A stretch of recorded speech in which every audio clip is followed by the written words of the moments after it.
Hi, everyone, and welcome to the Life in the Wildlands podcast, where we discuss exciting opportunities with outdoor careers, share professional experiences, and provide advice to overcome the hurdles to federal employment. I'm your host, Becky Schufelt, and today we have Kaleena Lynde, who is a firefighter for the El Dorado National Forest in California. And she's going to share how she started her career with the Forest Service Apprenticeship Program, her role as a public information officer on wildland fires, and provide advice to those that want to enter into a wildland fire career. All right, go ahead, Kaleena, and introduce yourself. Hi, I'm Kaleena Lynde. I work on the El Dorado National Forest here in California. I have been here on the El Dorado for 12 years now, maybe even 13. And then prior to the El Dorado, I was on the Shasta Trinity National Forest. And other than like some details to different areas or temporary promotions, pretty much been to those two forests. Haven't really jumped around much beyond that. What is your position title now? So currently I am a fire prevention technician or forestry tech fire prevention technician. And it's kind of a unique position in the sense that like the title really is vague, and so is the position. Kind of covers a lot of different things, and you don't really always are doing prevention. You're kind of like sometimes doing school programs or sometimes doing public community fairs or events within the community, or even helping with things completely unrelated like public information, or I guess it's not completely unrelated, but it's, not necessarily just fire prevention. So it's kind of like the jack of all trades or Jill of all trades position within the Forest Service in fire specifically. And, I know that you worked previous jobs. As you mentioned, you worked on the Shasta Trinity and a few other forests. What other positions have you held?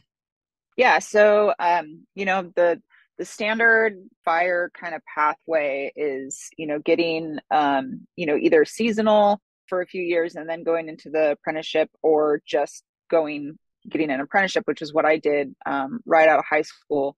I went straight from, being 18, graduating high school, not really knowing what I wanted to do with my life. Kind of knew that I couldn't really afford college, but I also am not really the kind of person that enjoys sitting in a classroom and listening to somebody talk. I like to learn with my hands-on, being in the mix while I'm learning. It's the best way that I can learn.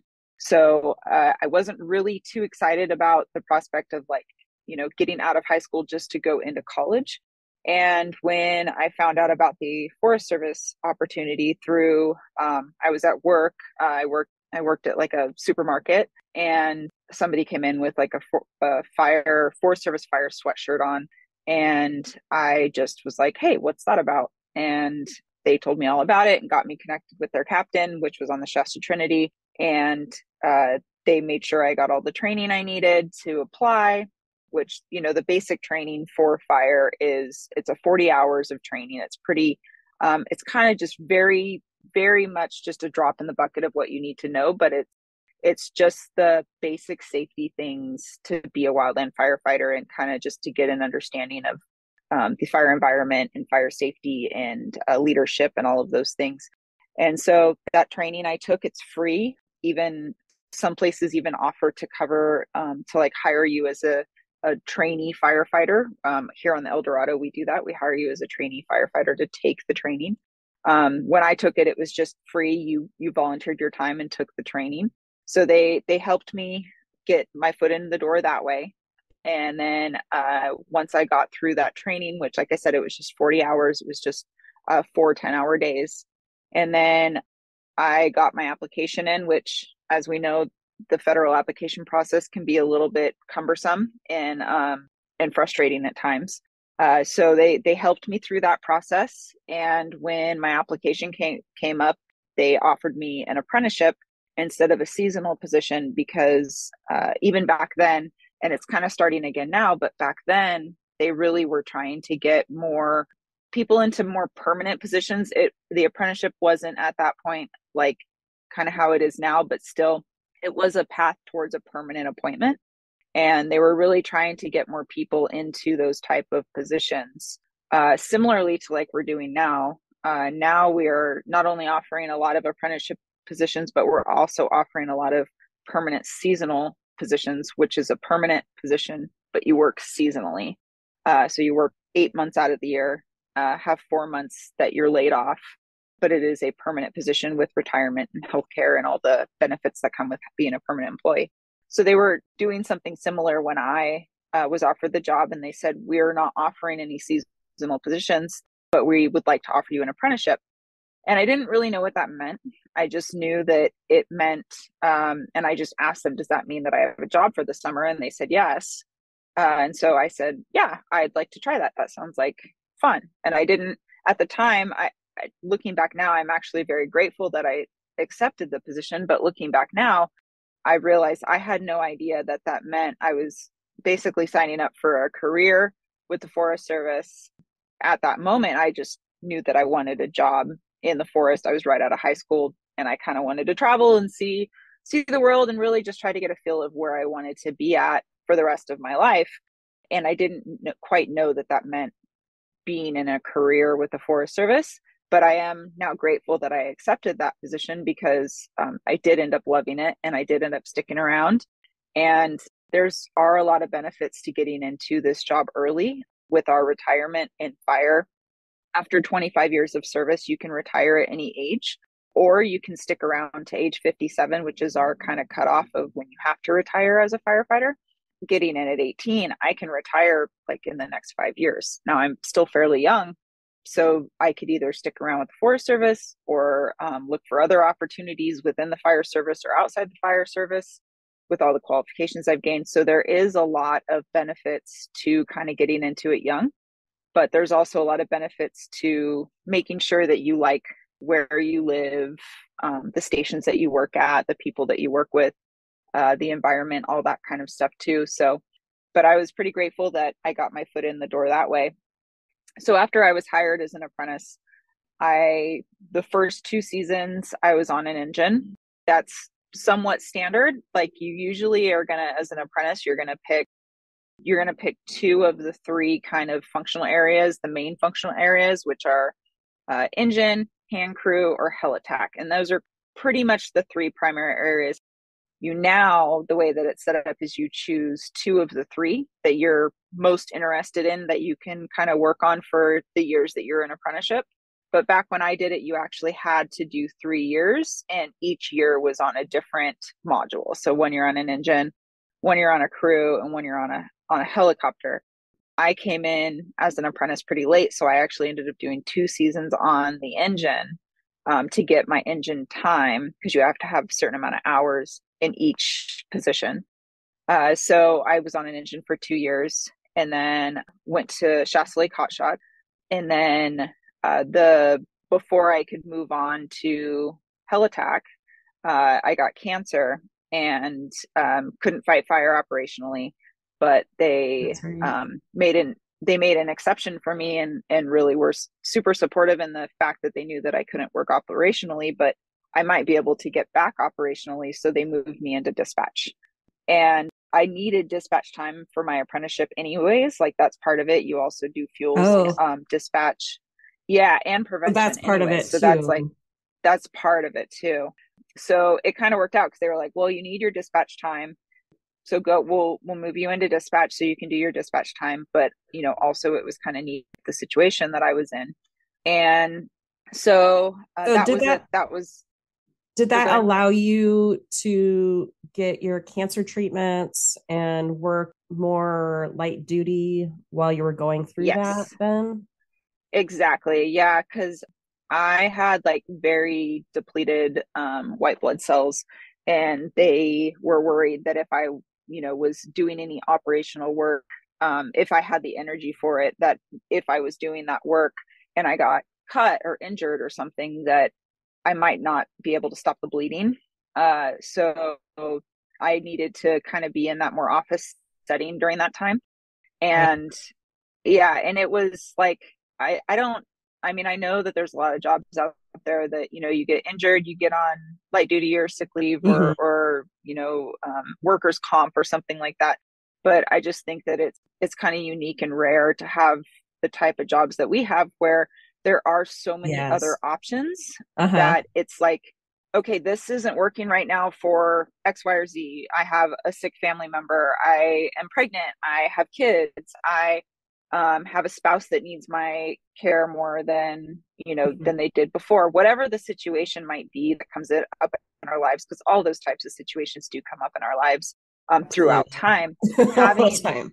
yeah, yeah. So having the opportunity to be like, hey, I'm struggling right now. Like, I can't go fight fire for 1,000 hours overtime in a summer, but is there an opportunity for me helping out dispatch? Or, Yeah. there's even times people move into, doing some data entry for fuels work or working at the supervisor's office on some different special projects that are going on. So there Mhm. are options to kind of like help you out during those times that you might need different work environment, and you can't actually be in the field. And I think that that's rare, and that is pretty nice to kind of have that Yeah. supportive feeling to know that you have that to fall back on if something were to happen.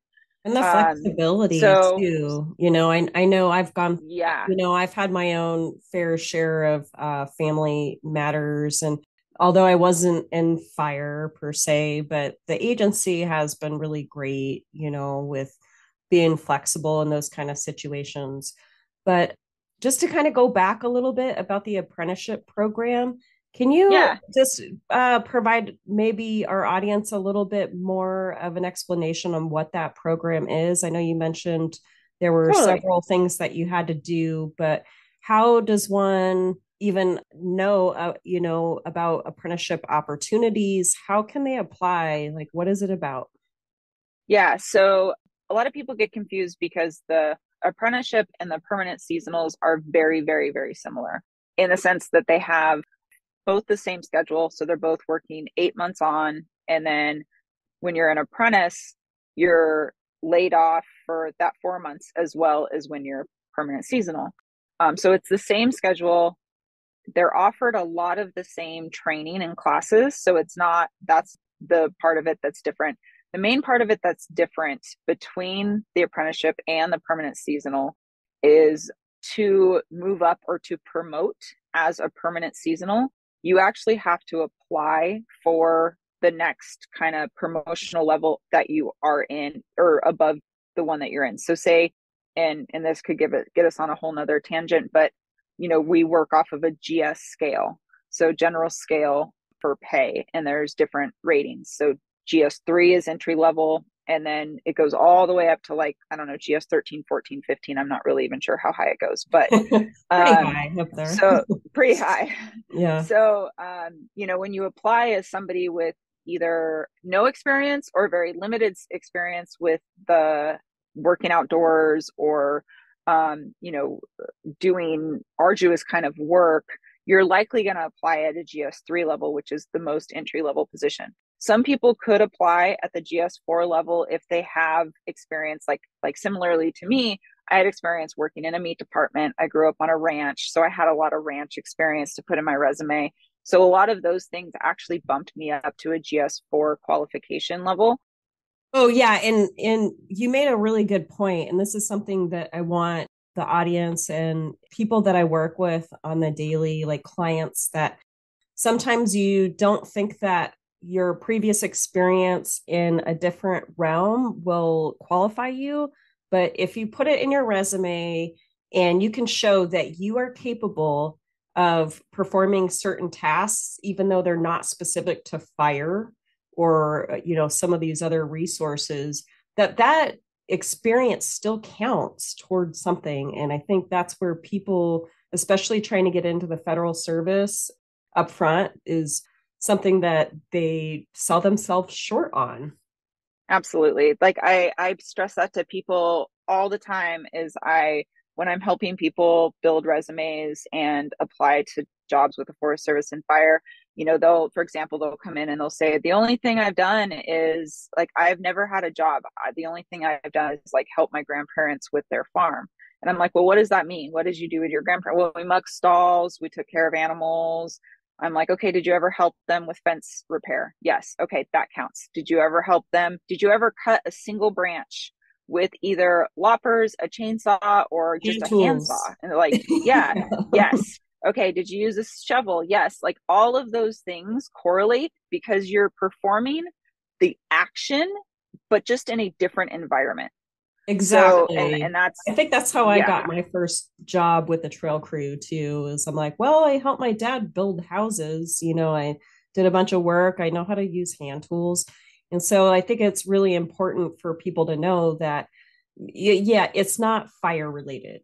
That's okay, but you can Yeah. still show and demonstrate that you can operate hand tools and things that you'll need to know to perform the work in a fire environment.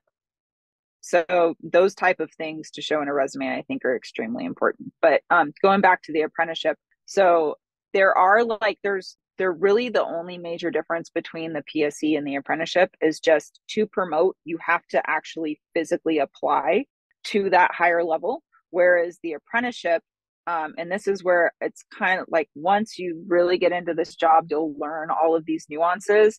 But when you look at announcement number, and that's how you apply is by searching for the announcement number. But when you look at that, the announcement number will likely say something like 0462, which is the series. We're all forestry technician, which is 0462. And then it'll say something like something, and then like a dash and then 4, and then a dash and then 5. So if it says 4 on it and no other numbers, it just says 4, then that means it's as high as you can go. That's the only position you're applying to a GS4, and you can't go any higher in that announcement. So the apprenticeship, when you look at it, it says 0462-4/3/4/5, which means if you're in that position as a GS3, a year goes by, you have a successful performance rating, you move up to a GS4. Like you don't have to apply to the GS4, you just automatically move into it with a successful performance rating after a Oh, year. wow. And That's then same interesting. thing same thing with the GS5. So if you are a GS4 for a year, you have all of the training, which, again, it's provided to you, which I think is another big thing that I took for granted until I kind of got higher up. I didn't think about, I told myself when I got into this job, oh my God, that means I don't have to go to college. Like I hate school. I'm so ADHD for me to like focus on school. It's just impossible.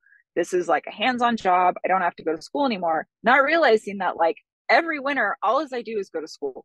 Entire career, every winter is Yeah. spent in training. Like that's all I'm doing is going to different classes, which is great because I'm doing it at work. I'm getting paid to go to it. It's the Yes. cost of it is being covered by the Forest Service.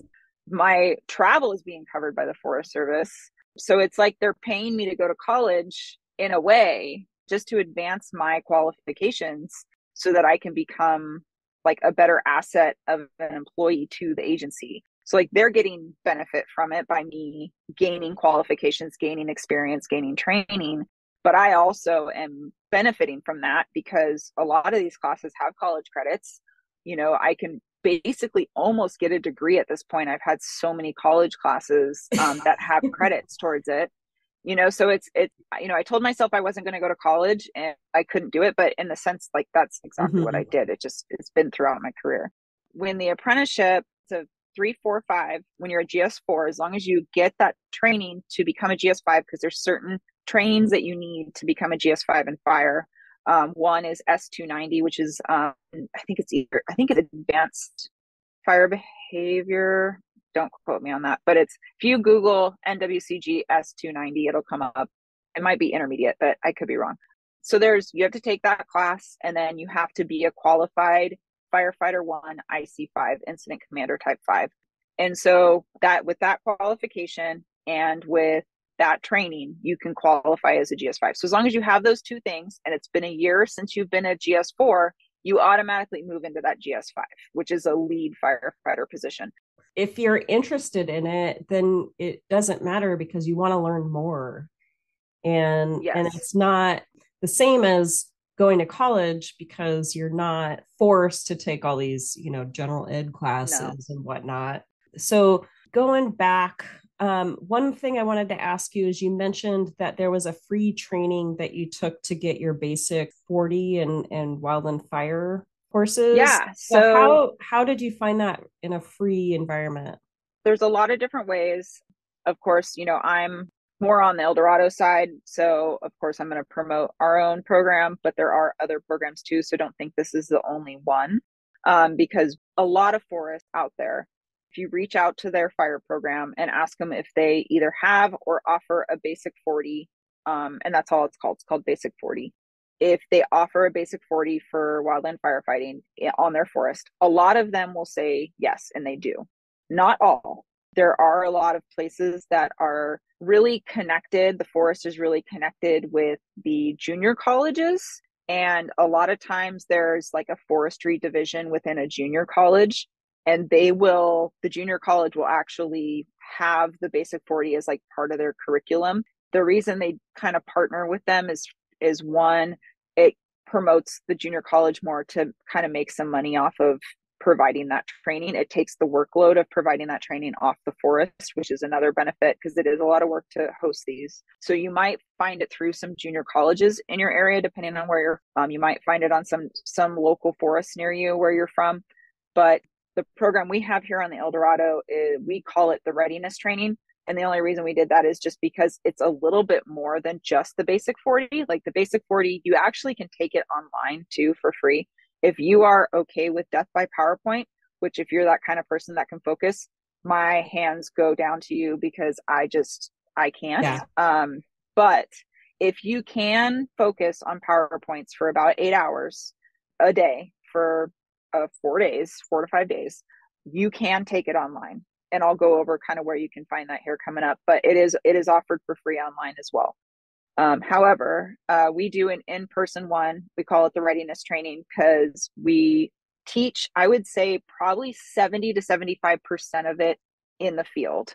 There is some parts of the training that we just have to do in a classroom setting because you just need the PowerPoints to explain it. But for the most part, we are in the field. You are actually using the engines, you're deploying hose lays, you're using portable pumps, you're digging hand line, you're learning about all the different types of hand line that we make and that we build, why we build it the certain ways that we do build it, because people think that we just dig dirt, but there is actually like a reason that we do it the way that we do it, and different features in the terrain have us create things differently during fires to kind of hold the fire in different ways or to use the landscape to our advantage. So there's a lot of things like that you learn. So it's very, very hands-on. And then we also do physical training every day with the hot shots. So you kind of get a real feel of what an everyday day is like working in fire with Forest Service. And we had a lot of trouble in the past is when we did rely on that, either people getting it through a college where, again, most of that is in a classroom. So if they either got it that way or if they got it online through PowerPoint, they would show up, and after the first couple days of seeing how actually hard it is, they'd quit. So, and then we would have positions vacant on our engines and on our crews, and we were already in the middle of fire season. So that was the big reason why we started on the El Dorado doing it in person the way that we do it, doing physical training, doing it mostly hands-on, because we want people to, if it isn't for them, if they get out there and they're like, this is way harder than I thought, I can't handle this. We want you to know then when you're in the training, Right not when you arrive for your, yeah, exactly. We don't try to break anybody. We're not there to like over exaggerate, the hardness level. That's not at all what we do. Like Just it's showing the actually reality.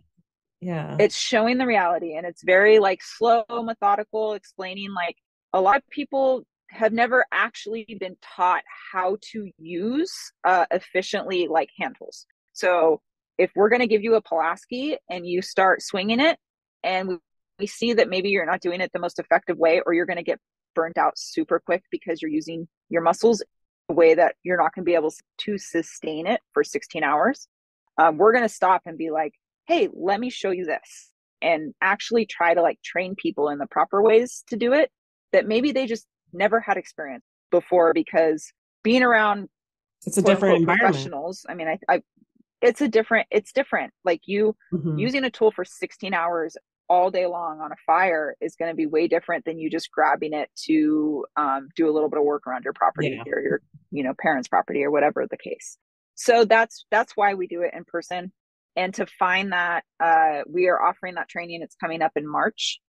So if people can apply to it, they can apply to it up until I believe January 1st is the cutoff. So I'm not sure when this is coming out, but January 1st, 2023 is when we're going to start doing selections for the March training.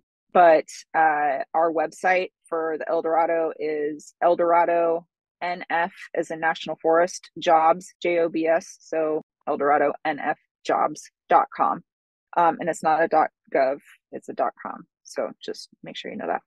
What our listeners need to know is that too, like the Eldorado National Forest also has a very progressive recruitment strategy. And so this isn't always available for a lot of forests, but I think what the Eldorado does is super great. And it's a great opportunity to work in a great place with great people. You're very right in saying we were very grateful in having a forest supervisor that said, I am here to support you in getting the best people we can get to fill our forest. And if that means building a website and putting whatever you need to put on it to get people's foot in the door, then I'm going to be there for you. So I've had many people contact me from other places saying, how do I get to the whatever forest's website? And I'm like, they have a federal website, but it is not necessarily for recruitment. It's just for their forest. And you can call their supervisor's office and ask them questions. But beyond that, we're still a little bit behind on the right ways to get help people get their foot in the door, because it is very convoluted and it's very hard. And that's why, I started Life in the Wildlands, because I recognize that. And no matter what the efforts that I put out there when I was working with the federal agency, with the Forest Service, it just seems like there is just never enough recruitment. No. And that's why I do commend the Eldorado National Forest, because I do think that program is very progressive compared to the rest. But it is important because we need more folks into these jobs, more boots on the ground. And they are some of the best careers you can have if you want to work outside. And so I'd like to ask, kind of moving on to my next question is there an experience that you had that really just confirmed that this is the career that you wanted to have? So I felt like the first couple years, that I was doing this, it was more, I was young. I mean, right out of high school, 18, you don't even know who you are yet. And I think we're all still figuring that out, but I really was just enjoying the fact that I was working every day with some of my best friends, because the people that I worked with my first, few seasons are still to this day some of my best friends. And I was just so excited about this adventurous job that I was in, and I was, young and excited about it. But I remember when I was on the Hot Shots, we had the bar complex, which was on the Shasta Trinity, and we had been we had hiked in. It had been about 5 days of hiking, 4 or 5 days of hiking.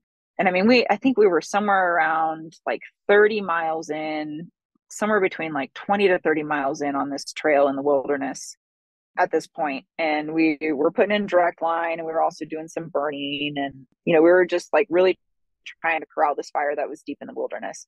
And I remember sitting, like we had just kind of got our butts kicked pretty hard on this day. It was just a lot of hiking, a lot of burning, really steep, very, very steep, smoky, all the things that just kind of tire you out. And we had been spiking out, which means that you just sleep out in the wilderness with what you have. I mean, you pretty much just lay down and go to sleep. There's really not you're not actually camping. And so we found our spike camp for the night, and we were all just kind of getting comfortable. And I remember I found my spot was kind of down at this river bottom in the sand. And I remember taking my boots off, and my feet were super hot and tired, and just like putting my feet in the cold water. And I'm just like looking around at this landscape that was just still, even though like we were away from the fire, we weren't camping near the fire, but like just the view of this beautiful river and these huge mountains and these giant trees and it was just stunning. And his sun was setting, and I knew that there was nobody else other than our crew for many miles. And just being out there like alone and knowing that like, okay, we're here in this incredibly beautiful place to protect it. Like we're trying to stop this fire from, burning up any more than it has. And we're out here in this view in this place, and it's just us. And like, if something happens, we have each other's back. We are here for each other, and there's probably not going to be access to anybody else helping us for a long while because we're so far out here. And I just remember feeling like how cool that was, and just how kind of unique and just memorable it was. And I remember just sitting there like thinking, wow, this is freaking cool. Like this is really, really awesome. And I'm getting paid to do this. Like this is something that I feel like people that have a lot of money, go on those experience trips, and they'll like pay guides to take them out in the middle of nowhere. And like, this is something that I'm getting paid to do. And there's been so many times that's happened in my career where I just take a second and I look and I'm like, I'm legit getting paid to do this right now. This is incredible. Like, when I had a helicopter flight out of a fire through Yosemite Valley, and like helicopters don't fly in Yosemite Valley. So it's like, you literally can't buy that experience, but yet I get to fly through Yosemite Valley on a helicopter, and got sent to Saipan to help with typhoon relief. And I mean, just the kinds of things. Yeah, I get paid to do it the whole time.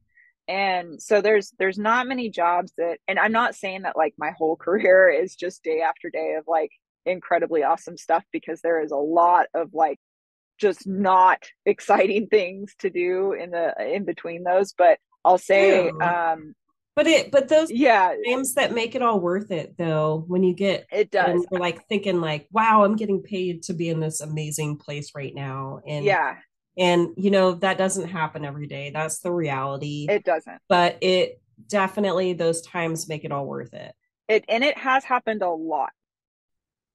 I worked with Becky a lot throughout when she was here on the El Dorado. Like we all worked together on trying to create this like good process to help people with the application process, because it is so convoluted. So like Life in the Wilds is taking everything that we figured out through a lot of mistakes that we made over the years on trying to get people jobs, and has figured out a way to help offer that to people in a way that gets them into the natural resources, into the forest type of jobs. And I think, reaching out to Becky, reaching out to me, anything that you need to do to try to like move forward and get that position that you want, we're here to help. Both Becky and myself, Life in the Wilds and myself, we're here to try to get you in where you want to go. And we're doing this because we love what we do, and we hope that you will love it just as much. There are probably many more incredible experiences that you've had that can be shared, but unfortunately, that's all the time we have today. So thank you so much, Kaleena, for sharing your stories and all the helpful information for folks that might be wanting to pursue an outdoor career with a federal land management agency and fire. And thank you to our audience for listening in with us today. That was part 1 of 2 interviews with Kaleena, so stay tuned when we'll be talking with her again about what it is to be a public information officer. See you next time. For more stories about outdoor careers, subscribe to the Life in the Wildlands podcast, where I will be interviewing outdoor professionals to discover exciting opportunities in outdoor careers, share professional experiences, discuss the hurdles to federal employment, and provide advice on how to overcome these challenges. And if you're interested in outdoor jobs and don't know where to start, or if you already are a federal employee with the outdoor career that's struggling to make it to the next level in your career development, Life in the Wildlands can help you on your journey. Check out our career counseling and federal resume development services at www.lifeinthewildlands.com or call 406-848-1660.